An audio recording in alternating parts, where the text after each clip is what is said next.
Welcome back to Book Club Preview. I'm Michael, and today we're looking at The Son of Neptune, Chapter 9, Frank. And this is pretty cool because we're finally seeing the story from Frank's point of view.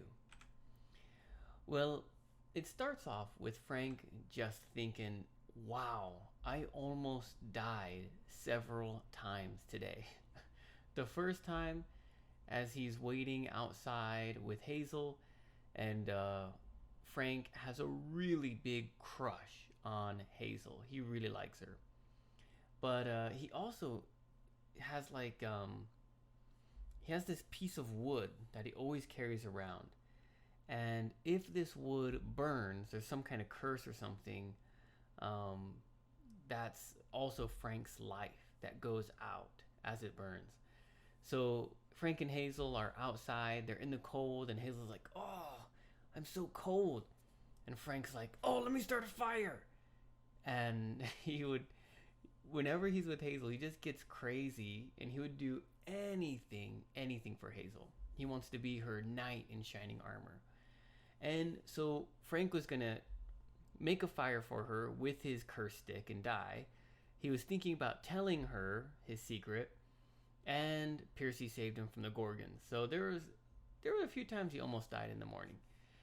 Well, he just starts reviewing his day, just thinking about seeing Percy fight the Gorgons, looking at how Percy saved him, how he grabbed the Gorgon's blood, the vials. Let's see, he thinks about Reyna talking to him and sending him to the armory. And in the armory, as he's polishing the armor, he kind of has this prayer. He's thinking back of his life. He's thinking about how his mom died, how his grandma sent him away and said, protect this piece of wood.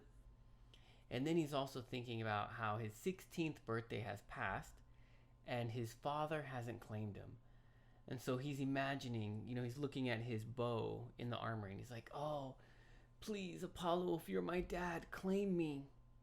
And he must have said it out loud because Valantis says, "Oh, you don't want to be one of Apollo's children. Apollo's children are wimps. You want to be a real Roman with a sword or a spear."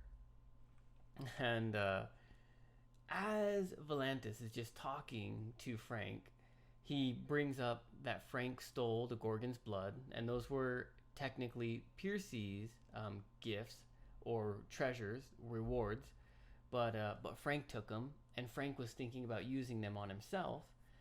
And Valantis knows everything. It's crazy. He knows. He heard another secret. I can't remember what it was, but he heard another secret, and then he drops the big bomb saying, "Oh, were you going to use the Gorgon's blood to try to heal your piece of wood?" And Frank is like, "What?" He hasn't told anyone about this. How does Valantis know? And I don't know. The Lars, they just seem to know secrets very easily. He even knows something about Juno, and Juno setting Frank on a very difficult path. But before Lars says anything more, he's like, what's that? He gets some kind of message. Maybe Juno saying, "Zip it." And he does. Well, Lars leaves, and Reyna's like, "Hey, go get..." Or no, Reyna comes, Lars disappears because he's scared of the dog, and Reyna says, "Go get Percy really quick." And so Frank has to stop his stuff, and he goes and runs to go get Percy. When he's with Percy just starts asking all sorts of questions. Who's Nico D'Angelo? What's going on in the camp? And all these different things. And then they start talking about the difference between the Greek gods and the Roman gods, and how in the Roman culture the gods got a little bit more respect and a little bit more respectable, meaning they didn't do crazy things as much. They were more mature, more like adults. And so the gods had kind of shifted to the Roman side because they got so much more honor, and the Roman world expanded more, and they valued the gods more, and so they ended up changing a little bit, which Piercy didn't understand, and he was like, well, how does that happen? And they're just talking about all the stuff we already know, that there might be, they say might be, but we know that there are Greek gods and Roman gods, and there's a Greek camp and a Roman camp, and the gods interact in different ways with those camps. Well, they start talking about, the past, and, Frank says, hey, look, Piercy, these are your vials of Gorgon's blood. But Piercy's like, hey, don't worry about it. We might need those later in a battle. And then Piercy's like, man, they're talking, and Frank says something about his mom. And so Piercy asks him, like, oh, do you talk to your mom? Do you get to see your mom? Usually Frank would lie about this, but he tells Piercy the truth. Oh, maybe this is the secret that that Volantis also knows. But he tells Piercy the truth, which is really crazy because he's never told anyone except for Hazel, I believe. But he tells him, like, yeah, my mom died, and they just start sharing these memories. And, Frank's like, do you remember anything? And Piercy's like, I remember I have a girlfriend. Her name's Annabeth. Do you know anyone named Annabeth here? And they start just talking and sharing. And then they go into the Roman baths. Some vocabulary words to consider. The first one is edgy. Edgy can have different meanings here. In a more modern sense, edgy can be someone who likes dark things or who likes dangerous things, kind of stuff like that. We call that an edgy person. But edgy in this story, and edgy can mean this also, is someone who wants to be on the edge or get away from you. So whenever Frank asks Hazel about her past, like New Orleans, stuff like that, she kind of edges away from the conversation. She doesn't want to talk about it. She becomes edgy. Grotesque. That is very, very ugly, disgusting, horrific. Like the Gorgons are grotesque. They look very ugly. Roman up.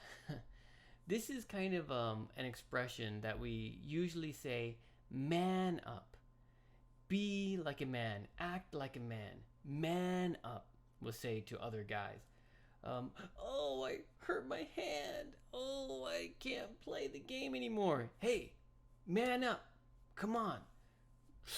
Oh, overcome the pain and keep doing your role as a man. So, we can say that. We don't really say like woman up or anything.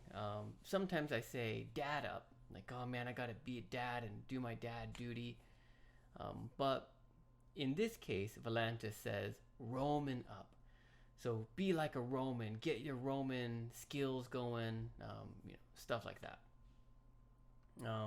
But usually we use it as like man up. Pudgy.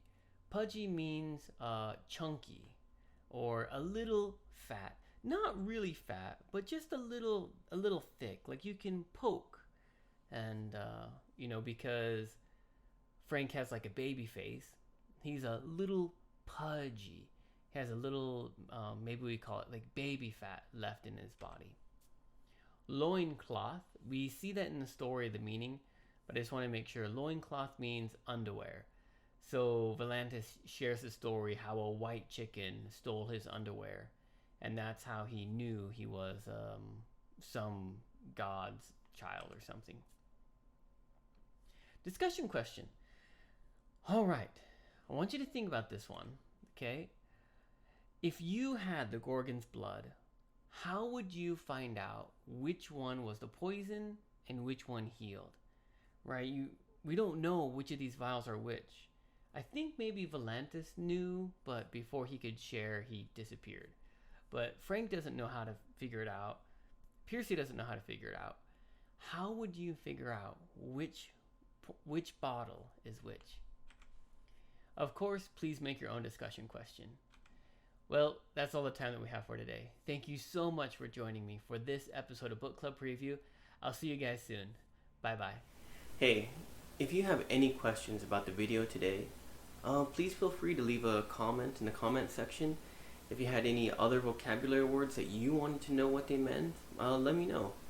And also, if you're interested in maybe joining one of these book clubs, please leave a comment and I'll get back to you.